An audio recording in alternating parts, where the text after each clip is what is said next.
supported this exploded planet hypothesis by studying the geology of Mars.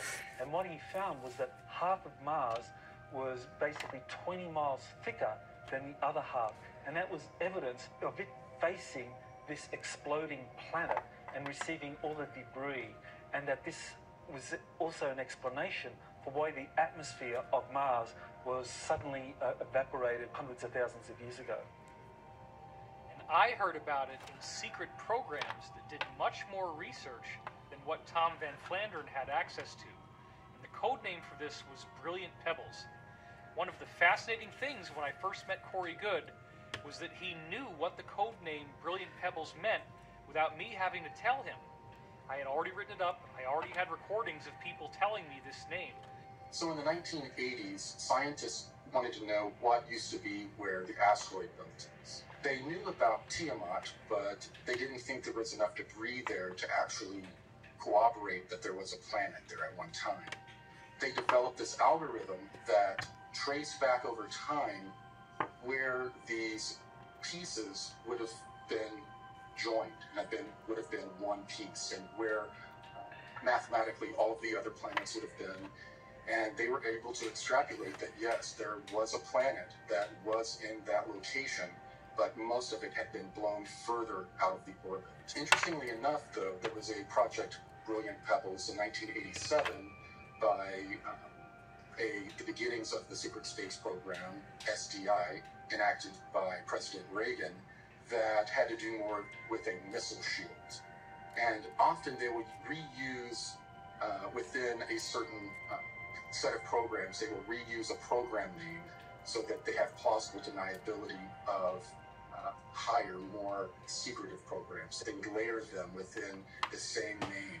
And that way, if someone would mention Brilliant Pebbles, one of the scientists would be able to say, oh, no, that just had to do with a missile shield. It had nothing to do with anything extraterrestrial. There's a CIA document that actually has the transcript of a remote viewing session where the remote viewer was asked to look at what happened to Mars just before a cataclysm that occurred up to 1 million years ago. And Joseph McMoneagle was the remote viewer who looked at Mars at the time of it undergoing some kind of planetary catastrophe, probably associated with the exploding superplanet. What he saw was that these surviving Martians getting on these spacecraft, on these planetary arcs, and evacuating to another planet which had a very equatorial region with volcanoes and so forth. This is where the Martians evacuated to. So after the great destruction of Tiamat and Maldak was damaged beyond repairing itself, these pre-Adamites took the moon as a giant ship, a giant conveyance. It was also in the vicinity of Tiamat. They hijacked the moon and flew it to the Earth. And they tidal locked it with the Earth to keep it in place. And they lived on the moon for thousands of years, observing the culture, the development of civilization going on the planet below, and at the same time having certain colonies down where they knew where ancient builder race remnants were. The survivors of the catastrophe who were inside Earth's moon then suffered another massive cataclysm 55,000 years ago, and we now know that this was caused by a solar flash, a massive emission of light, energy, and matter from the sun. Part of the problem when you have these solar flashes is that in addition to an enormous heating of the atmospheres and even the surfaces of planets, which could be up to 1,000 degrees Celsius, we're literally talking about a heat that can melt stone. You also have the sun throwing off a great deal of debris, a great deal of chunky, molten material that will physically strike the surface of planets and moons. This solar flash is what now is being called a micronova. A supernova is where a star completely explodes and nothing is left except for a red dwarf or brown dwarf. Whereas the micronova causes an incredible flash to occur, but the star maintains its stability and structure in the aftermath. The latest NASA research that's only come out in the last year proves that there are multiple documented examples of micronovas everywhere we look. This is not uncommon. Stars do this naturally, and it is a very normal aspect of a given solar system. So after these pre-Adamite groups from Tiamat and Maldek had moved to the moon, they were there for thousands of years. And as we know now, the solar system goes through a cycle of destruction. We had another solar event that wreaked havoc on the moon. It would appear, based on historical records, that the people living inside the moon did not know that this solar flash was going to happen. It was being kept secret from them by their own governmental elite. I once had an insider who we call Bruce, who described that his faction of the military-industrial complex was only able to go inside these inner passageways in the moon a total of 6 times on covert missions that they sent people in through. And they found a vast amount of control systems, where you walk into a room, the lights come on, you have these big giant screens that are very wide with displays on them, there are control surfaces in front of them, and it was gorgeous. And this goes on for miles and miles and miles, countlessly. Everywhere you look, there are these bodies that have not been cleaned up, because the amount of square footage inside the moon is so vast, and the amount of depth is so vast, that huge regions inside the moon have never been cleaned up, never been explored, and there is a horrible stench from these decaying dead bodies. And the remnants that survived that new catastrophe of pre-Adamites loaded up into their last 3 motherships from their home planets, and they flew those down to Earth. They were damaged, and it was more of a crash landing. Later on, when our secret space program located the remnants of these ships under the ice in Antarctica, they named them the Nina, the Pinta, and the Santa Maria. So when these 3 motherships crash landed, the pre-Adamites that inhabited them began to cannibalize the technology and materials to build out a great civilization. And this civilization would later be known as Atlantis. Another important historical reference to existence of advanced civilizations is Plato's description of Atlantis. He described an island continent with incredibly advanced technologies, with a wonderful canal system and concentric rings, that this was something that was built in a series of islands, and it was the center of a vast empire that existed beyond the Pillars of Hercules. And many people speculate as to where Atlantis is, but I believe Atlantis is probably the western portion of Antarctica, especially around the Palmer Peninsula, that this was, prior to 9700 BC, actually ice-free. They landed in Antarctica, where there is apparently a pyramid that, if you could see it without the ice covering it, is much larger than the Great Pyramid of Giza. That pyramid was a landmark for the surface feature of something that is predominantly underground. There are enormous ancient builder race ruins underneath the surface in Antarctica. The progenitors crash-landed in Antarctica, but at the time, the Earth was on a different axial tilt, and Antarctica was not covered by ice. In the 15th century, the Peri-Reis map was produced, and what it shows is the coastline of North and South America, Africa, as well as what appears to be Antarctica, the Palmer Peninsula, as well as part of New Schwabenland. Now, this was well before Antarctica was discovered. When we explore the idea of Antarctica being ice-free, we have to look at the evidence of pole ships. And the person who's most associated with theories of pole shifts is Charles Hapgood, who wrote a book called The Earth's Shifting Crust. And his book was supported by Albert Einstein, who wrote the foreword to it, and basically believed that Hapgood was correct in terms of his theory, how the pole shifts approximately 40 degrees from one age to another age. This pre-Adamite group, while their civilization was thriving on Tiamat and Maldek, they became very, very proficient geneticists. And they brought that with them to the Earth. And when they got to the Earth, they found inhabitants that were humanoid beings. They then started to play around with the genetics of these early humans and developed them into a number of different species, including hybrids with animals that they used as a slave force. So the people who crash landed in what we now call Antarctica began to introduce their DNA into the genetic material of humans from Earth. And those people who were cloned out did have the elongated skull physiology. Apparently there were two royal lineages that go all the way back to the source planets themselves, and they have slightly different features. When you look at the elongated skulls, some of them have a distinct bun-like bump that looks almost like there is a ball on the surface of their head there, whereas other elongated skulls have a smooth slope without that bun-like protrusion.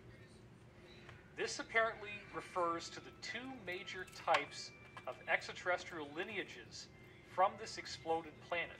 So the pre-Adamites thrived for thousands of years and became the Atlanteans. 11,800 years ago, our sun had another micronova, and this was one of the more severe micronovas. And as the ejecta from the micronova left the sun, it impacted the moon and also Earth. According to the maps Charles Hey, Hapgood babe. supplied and ice core samples, two British researchers, Grant Fleming-Abt and his wife Rose Fleming-Abt, wrote a book called Atlantis Under the Ice. What that book shows is that West Antarctica, the Palmer Peninsula in particular, was actually 40 degrees north of its present location in the temperate zone, and that approximately 9700 BC, this is when this coincides with what Plato described as the time Atlantis collapsed into the ocean, that this is when the pole shift occurred. And so that coincided with that region of Antarctica moving down towards the South Pole and it being frozen over, and everything that was in that continent was flooded and flash frozen. And so, according to the maps and the ice core samples, what we can see about Antarctica is that indeed West Antarctica has been ice-free for significant periods because the ice core samples only go back several thousand years at most. Whereas when we look at the ice core samples from East Antarctica, these are millions of years old. When the Earth shifted on its axis, it caused Antarctica to move from a lush tropical zone to a colder region. And it did so quickly that it flash froze the waves that were leaping over the continent. Several years ago, the CIA declassified a document that was authored by a geologist by the name of Chan Thomas. That document is called the Adam and Eve Story, and it describes a cataclysmic series of events associated with a pole shift of up to 90 degrees, where the Antarctic and the Arctic, those both flip approximately 90 degrees so that they are now at the equatorial zones of the planet. With a rumble so low as to be inaudible, growing and fuming into a thunderous roar, the earthquake starts. Only it's not like any earthquake in recorded history. In California, the mountains shake like ferns in a breeze. The mighty Pacific rears back and piles up into a mountain of water 2 miles high and starts its race eastward. With a force of 1,000 armies, the wind attacks. Within 3 hours, the fantastic wall of water moves across the continent, burying the wind-ravaged land under 2 miles of seething water coast to coast. Central America suffers the same cannonade. South America finds the Andes not high enough to stop the cataclysmic violence pounded out by water in her berserk rage. In less than a day, Ecuador, Peru, Western Brazil are shaken madly by the devastating earthquake. burned by Mother Earth fire, buried under cubic miles of torrential Pacific seas, and then turned into a frozen hell. Everything freezes. Man, beast, plant, and mud are all rock hard in less than 4 hours. Europe cannot escape the onslaught. Western Africa and the sands of the Sahara vanish in nature's wrath. The area bounded by the Congo, South Africa, and Kenya suffers only severe earthquakes and wind. Survivors there marvel at the sun standing There's a blue still plastic in bin the sky that's for got a bunch nearly of half pills a and stuff day. in it. As the Arctic basin leaves its polar home, Or you can just eastern listen. Siberia, Manchuria, China, and Burma are I subjected have a to whole the bunch same of mechanical annihilation pencils as for South just, I don't America. know exactly where they are. Earth fire, inundation, and freezing. Yeah. The Bay of Bengal Basin, just east of India, is now at the North Pole. The Pacific Ocean, just west of Peru, is at the South Pole.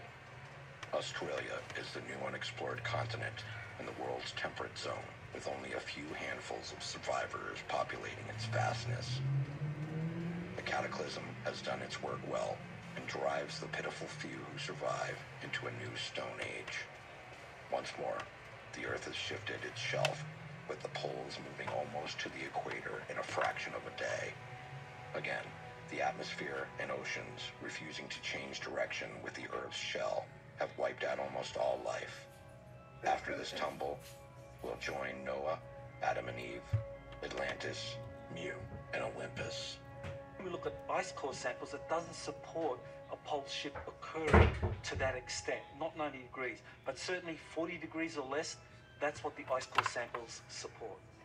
These cataclysms would result in large loss of life throughout the planet, and that there would be portions of the planet, however, that would escape the worst of these winds and of these tsunamis, and those would be the survivors that would build civilization again from the ashes of that great catastrophe.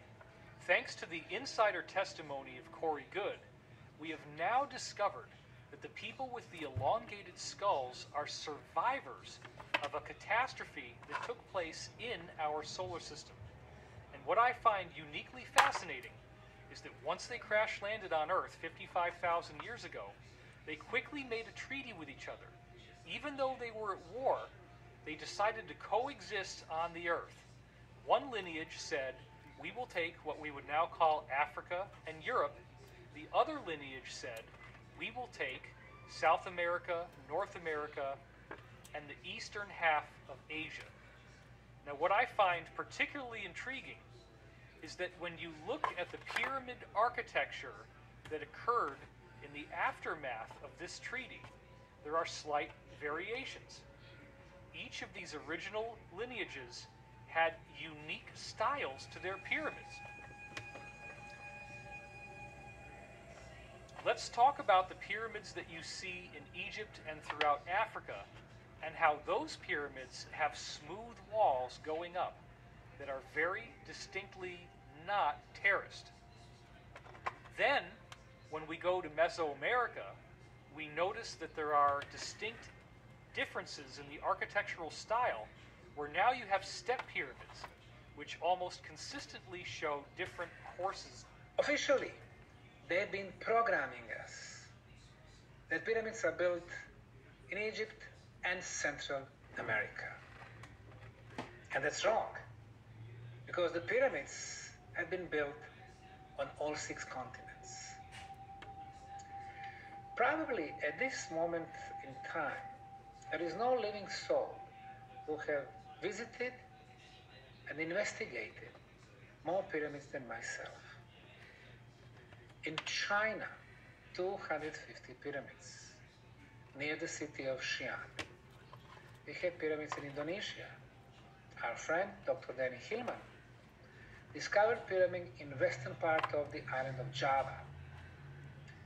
It is known under the name Gunung Padang, the Hill of Light. Cambodia, Southeastern Asia, the Koh Ker in the northeastern part of the country, a beautiful pyramid. Australia, 2 hours drive from Brisbane to the north, Gympie Pyramid. In Africa, 155 pyramids. The island of Mauritius, 4,000 kilometers away from the African continent, in the middle of the Indian Ocean. 7 beautiful stepped pyramids. More than 300 pyramids in Peru. And then Tucumã pyramids in the northern part, more than 200 of them. The biggest one, of course, Huaca del Sol, the Pyramid of the Sun, near the town of Trujillo. There are probably well over 100,000 pyramids, maybe up to 500,000. But more than 97% are still hidden in the jungles and forests. At Angkor Wat in Cambodia, we have a very unique outlay of different pyramidal type sites. And, according to the work of Graham Hancock, those different architectural sites, although they appear to be randomly positioned, actually align with the constellation known as Draco. And what's best of all is that there is a drift in the Earth's axis called the precession of the equinoxes. And the alignment of where this series of pyramids in the Angkor Wat area of Cambodia line up with the position of the Draco constellation, this only works if you go back 12,500 years ago. And this is precisely the same as the alignment that everyone is familiar with the pyramids of Giza and the stars in the belt of the constellation of Orion. Another thing that is very fascinating about Angkor Wat is that when you look at some of the temples within this area, and there is one, for example, called Bakse Chamkrong. Oh my God! It looks exactly like the step pyramids in Mesoamerica. As you look at this overlay, notice the perfection of how these two different pyramids fit together. This is not a different society. This is a unified culture. But wait a minute. We've got Mesoamerica and we've got Cambodia. They're separated by the vastness of the Pacific Ocean, and yet they're using exactly the same architecture.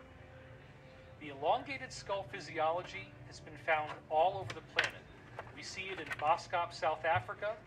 We see the same type of remains being dug up in a dig in Siberia in a town called Omsk. We also saw reports that the Mongolians, or the Huns, as they conquered going west, had these strange elongated skull features as well. We see these skulls in the tombs of the elite in Europe. And then, interestingly enough, you have a different strain that we find in the Americas, both north and south.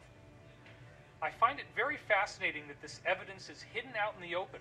We see these elongated skulls all over the world, but we don't ask the deeper questions. This becomes a very important question of how the modern-day Illuminati, deep state, or cabal actually do believe that they are the remnant of these people with the elongated skulls. The deep state consists of the Rothschilds, the British royal family, the Vatican, and the Chabad cult, which many Jews do not consider to be Jewish. They consider it to be a Khazarian criminal organization. The secret societies are higher than the countries in terms of the loyalties of their membership. Whether it began with with stellar civilizations, I've met someone who purports to be from a stellar civilization, and I've been informed they don't like the term extraterrestrial. They prefer stellar civilization. Be that as it may, whether you believe in extraterrestrial stuff or not, it's clear that here on Earth there's a 1%, there's a 99%. That in 2012, the forces of good started to win. And the Mayans and others had predicted this, and I think the way I explain it to myself is that the collective meditation and prayer that was being done ended up bringing in the positive stellar civilizations, and now the negative stellar civilizations are on the run, and the elites are on the run. Now the good news is I think human beings are an experiment of free will, and I believe that if we can resurrect our individual sovereignty, there is no power in the galaxy that can stand up to us.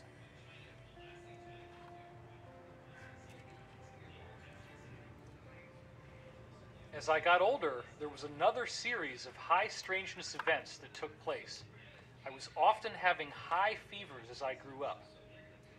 And these fevers were correlated with two distinct phenomena that would always happen.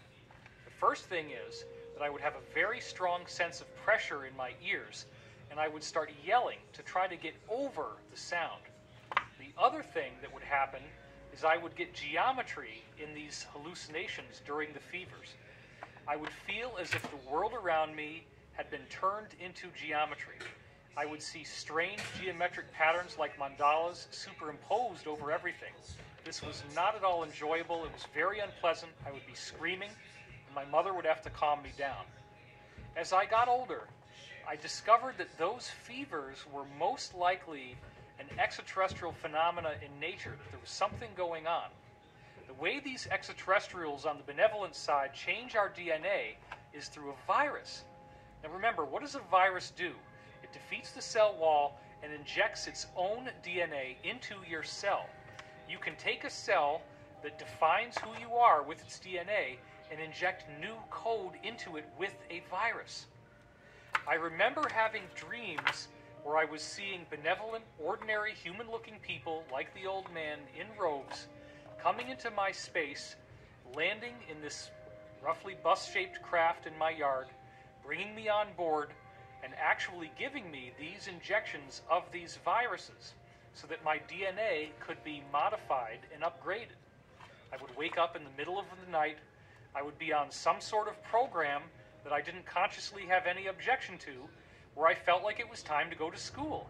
I would walk out the side door like it was time to go to school, but I would notice that everything was black, and I'd say, what the heck is going on? I'd turn around and go back into the house. Now, this appears again to be in the high strangeness category, but it seems that at that moment where I'm